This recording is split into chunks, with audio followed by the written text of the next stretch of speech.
Hello, hello, hello out there. Welcome, my Millionaire by Morning friends. We have a special guest today. I went out and was able to find a mindset expert, which is truly tremendous, seeing that mindset is one of the caveats that we have in our Millionaire by Morning program.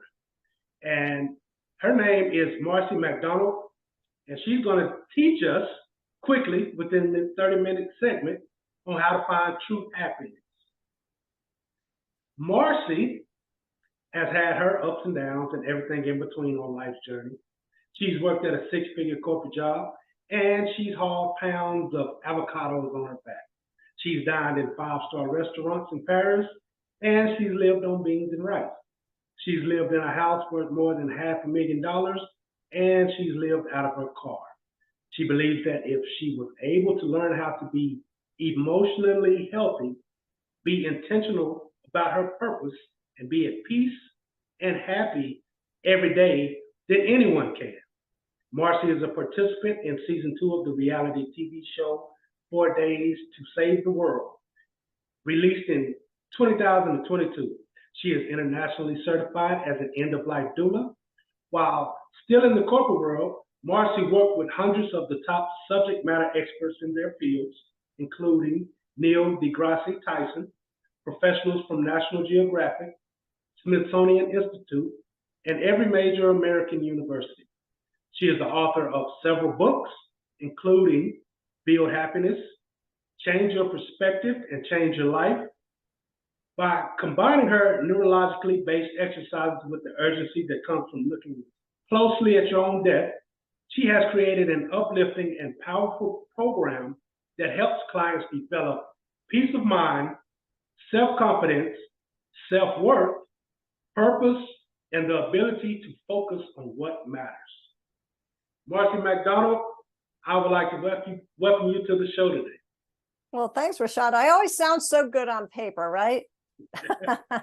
That's right. You've done a lot. You've really built up quite an impressive resume. If you could take us back to where this all started, especially the point that you figured out that the separation between being emotionally happy as compared to, just what we're expected to be happy. Right. It's a great question, Rashad. Like a lot of people, I always was, searching for more meaning and trying to do better and be happier. So I tried yoga, I'd gone to therapy, I'd done Tai Chi, I'd done meditation, I tried drinking, didn't work.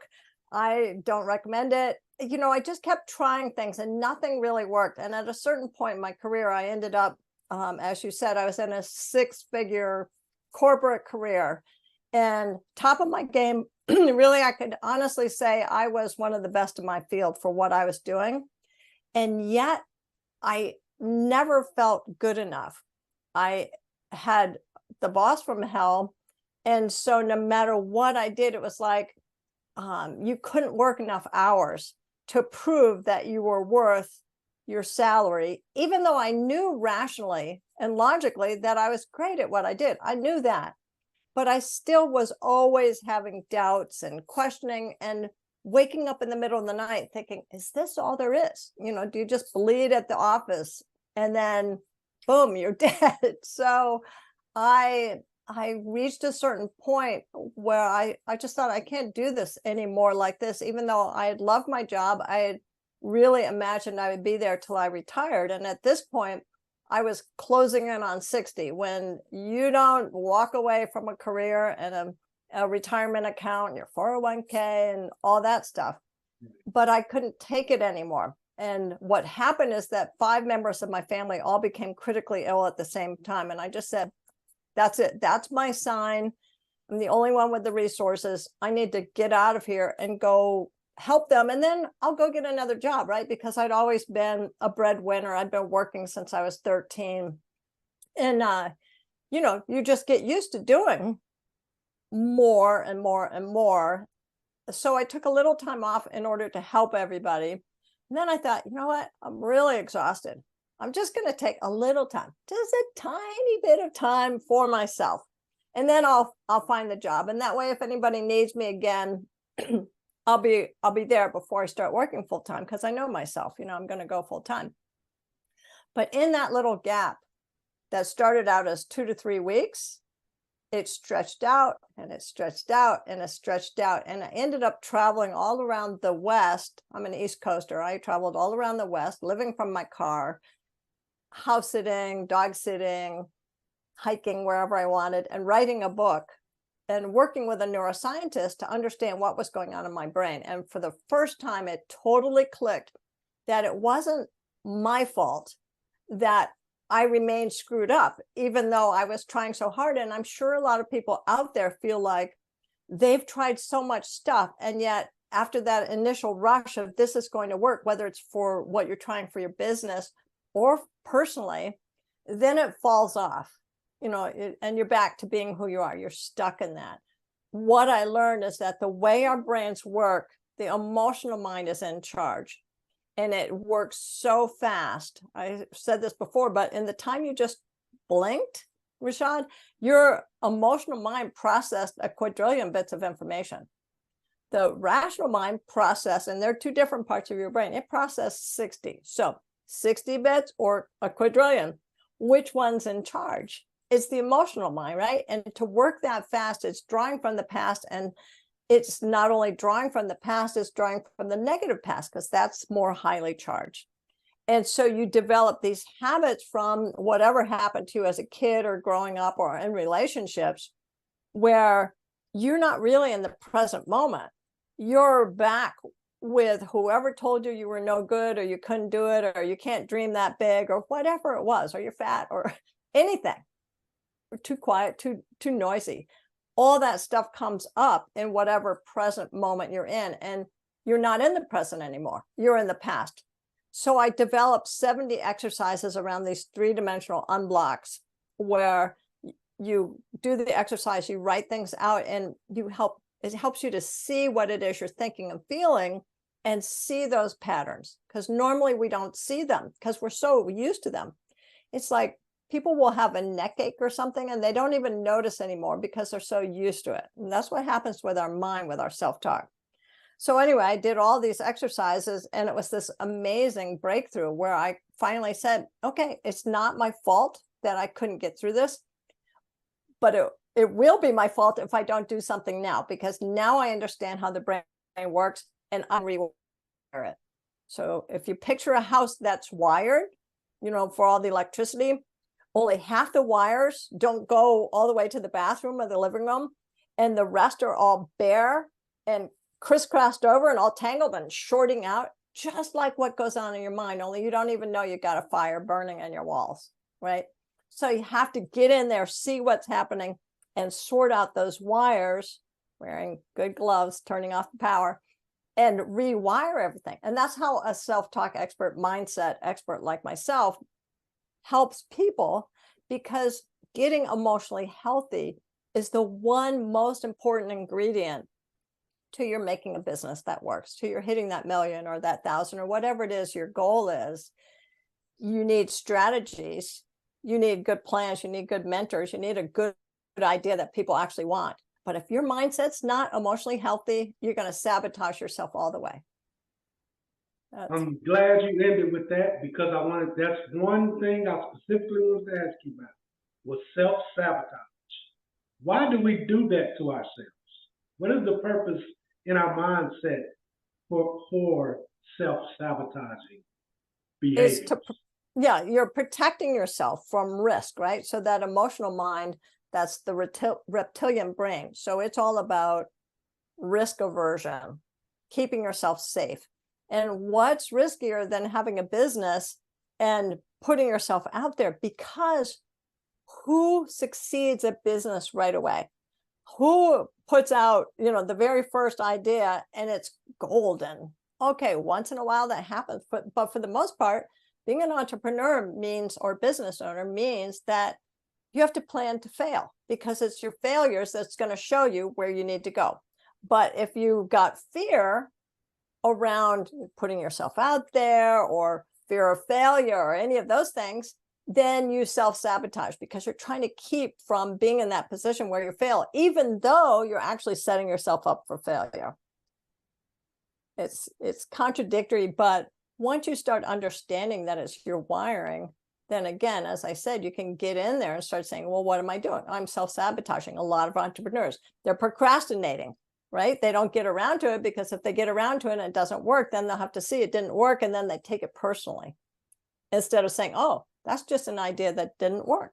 It's like saying, oh, that's just a red and white hat. That's all it is. But instead saying, oh my God, she mentioned my hat. Does she not like my hat? Nobody likes my hat. You know, my father said, if I wore hats, I'd be doomed. I'd never make my first million. Whatever it is, it runs. We've just run with it instead of just saying, oh, she just told me what colors my hat were, period. That's it. That's all it is. Just a fact.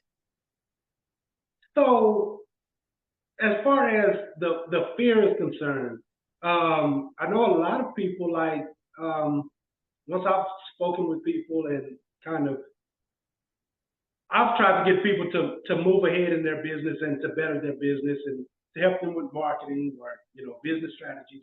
And they have a fear of progress, a fear of success. Is that just something that's, I guess, fear of change or not normal, but something that you say was wired as a youth, wired as a younger person? Often it's wired as a younger person, but things can go really wrong in your adult life and your wires get crossed.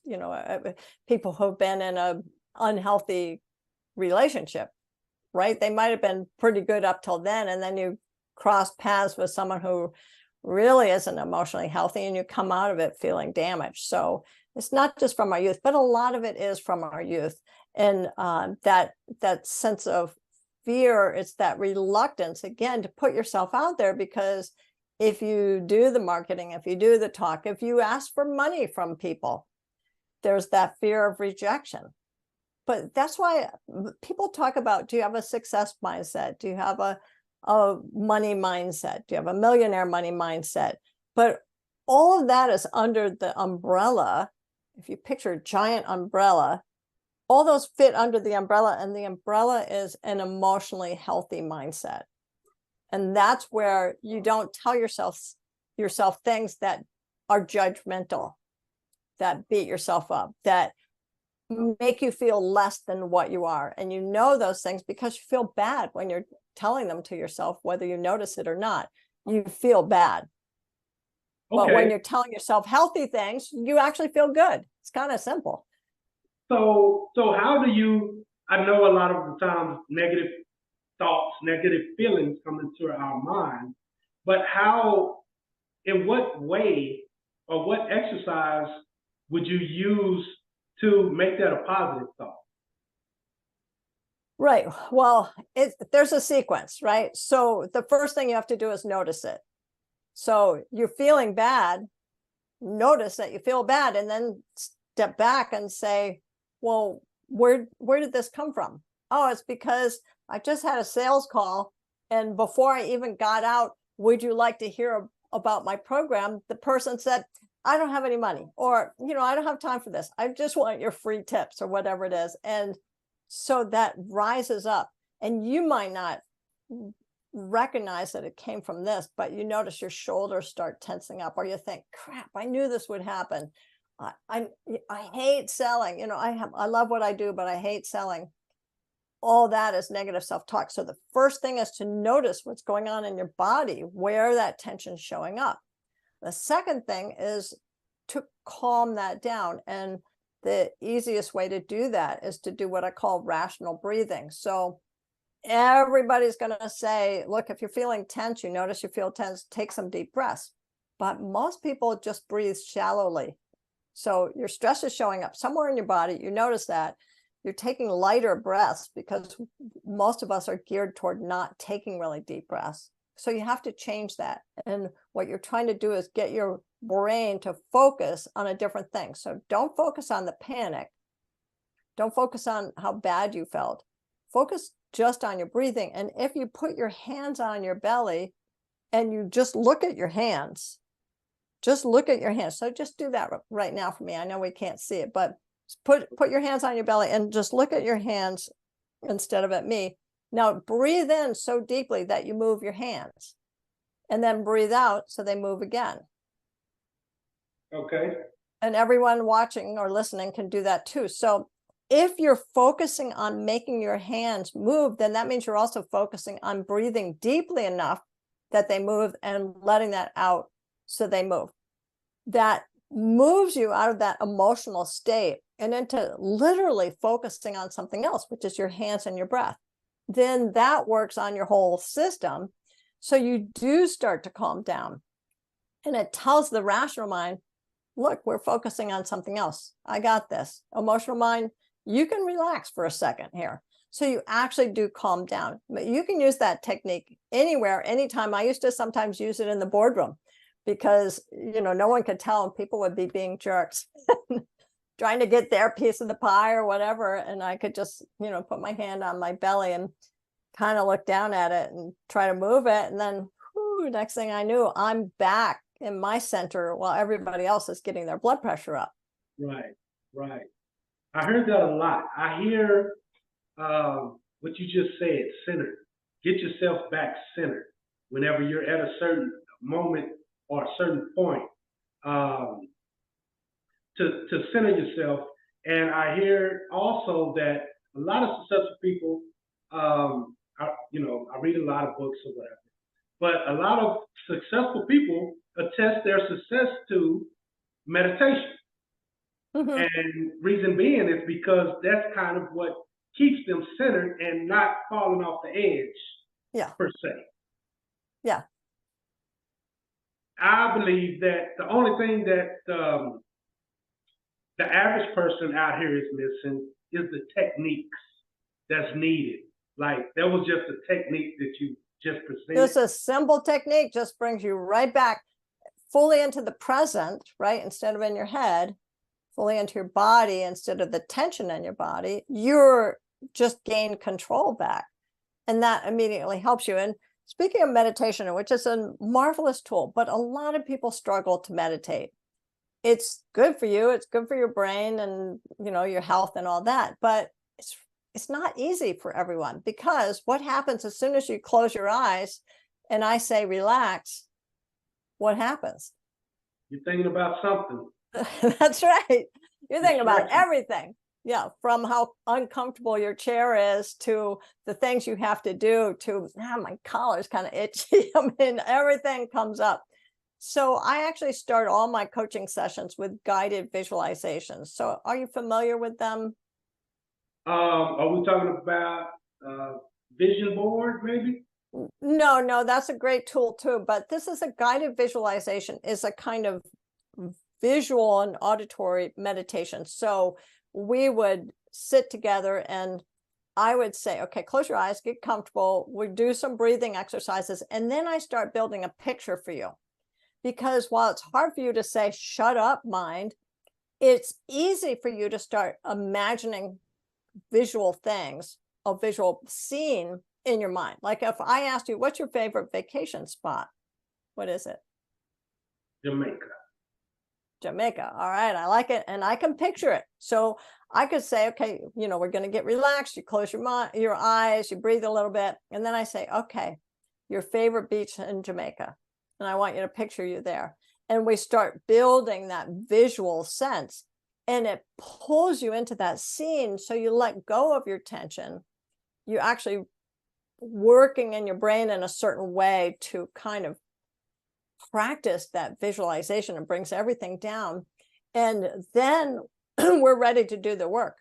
It's like meditation, only it's a lot easier. And famous athletes use visualization in order to improve their time, be faster, to work through things. It's very, very powerful tool. And it's easier to use than saying, go sit in the corner and say a mantra, or just be still, or focus on your breathing or something.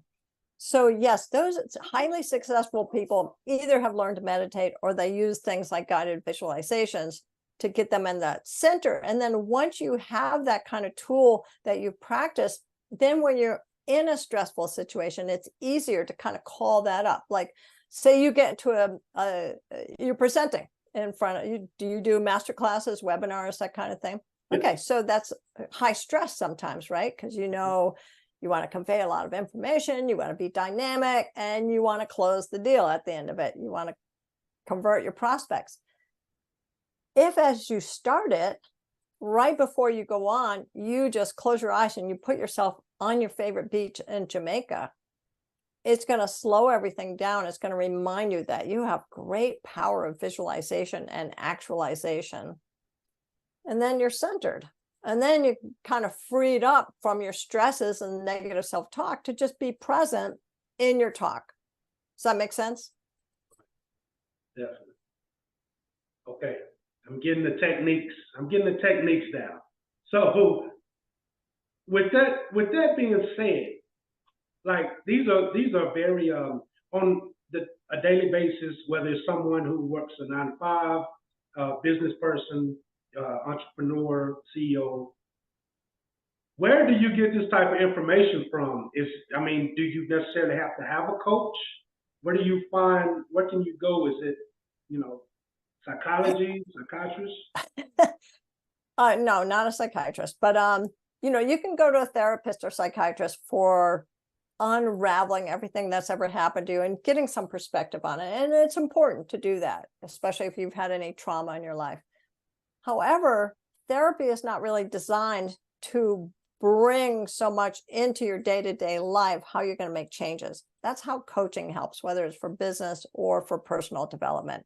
So that my goal when I work with people isn't to have me stay with me for 10 years, like a therapist might. My goal is to say, hey, between 3 months and 1 year max, I want to give you the tools you need so that you can keep upping your game yourself, because you understand what's going on and how to work with it. It's just like saying, here's a car, here are the keys, go baby. No, you have to get in there. You have to be with a driving instructor, know what to do, especially if you drive a stick shift like I do, or cooking, or, the more complex it is what we're doing, the more you need a coach. And so working with someone to help them understand how to apply those tools is when a coach is really helpful. So I have a new book out. It's new since, let's see, I don't know. I can't get that to focus. Yeah. No. It's called Unstuck Yourself, Daily Practice with the Right Tools Will Change Your Life. I'm just launching it now. So I do walk through all my tools, and I give you exercises and ways to apply it and lots of stories to help you remember it. And it's helpful. But the truth is, it's only going to be so helpful unless you do this stuff.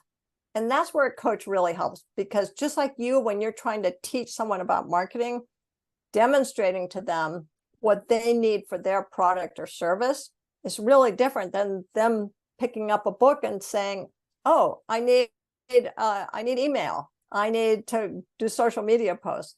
It's not the same. You can learn a certain amount, but you have to do it with someone. And that's where a coach really helps, because we can see what they can't see about themselves, and then help guide them as they start to practice those techniques and tools, so they actually change their business and their lives and other people's lives, because they're so connected now within themselves. Does that make sense? Start with yourself. Basically, start with yourself. You have to start with yourself. Yeah.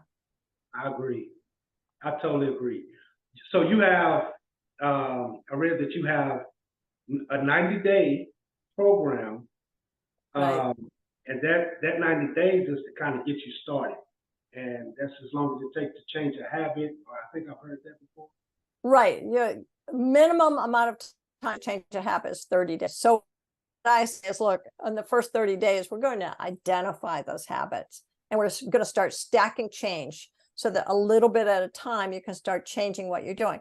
The second 30 days, we're really in there and we're practicing those changes, and we're identifying what else we need to change and how to change them. And then by the 90 days, we've identified, we've broken old habits, we've created new habits, and we've practiced them. because just like anything, you have to practice it so that we start to feel it all the way through our body. It becomes habit to say, oh, I'm speaking to myself a certain way. Here's how I can reframe that in a way that will stick so that I feel better, so that I start choosing how I want to think, feel, act. So that's, 90 days is my preference. I do have a 60-day program for people who feel like they want to save a little bit of money and, get out there faster. But I really advocate, I try not to sell that, honestly, because in 90 days, we're gonna make waves, baby. All right. I like that. Like I say, you're the first I'll take that back. I would take that back. I've spoken with mindset coaches and people that say they do mindset, but they're not really getting into the wiring. Yeah, I get into the wiring. I'm really known for taking all that woo-woo stuff or hard science stuff and making it practical and applicable to your daily life. So you're not just saying, oh my gosh, this is too much for me. You're saying, oh, I get what I need to do right now, today, so that I can change. Got it. So I want to go a few of your topics for your keynotes and workshops. So one of them is how to stop negative self-talk. Mm-hmm.